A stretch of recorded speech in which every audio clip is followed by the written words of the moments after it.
Bu şəxslərin ölkədən çıxışına qadağa qoyula bilər. Bir xəbər diqqətinizə çatdırırıq. Bugün 11 dekabr tarixidir. Belə ki, bəzi şəxslər müxtəlif səbəblərdən cərimələr tətbiq edilsə də onlar bu cərimələri vaxtında ödəməyiblər. Məsələn, karantin dövründə yazılan cərimələr hələ də çox adam tərəfindən ödənilməyib. Bəs bu və digər ödənilməmiş cərimələr şəxslərin ölkədən çıxışına məhdudiyyət yarada bilərmi?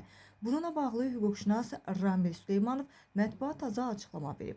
O açıqlamasında bildirib ki, inzibati qaydada cərimə edilmiş fiziki şəxslərin, eləcə də hüquqi şəxslərin, vəzifəli şəxslərin ölkədən çıxışına qadağa qoyula bilər.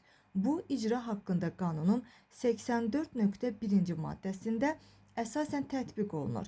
Cərimə müəyyən edilmiş müddətdə ödənilmədikdə icra məmuru borclu şəxsin və ya inzibati tənbihə məruz qalmış şəxsin ölkədən çıxışına məhdudlaşdırılması barədə məhkəməyə təqdimat verir və məhkəmə həmin təqdimat əsasında qərarad qəbul eləyir.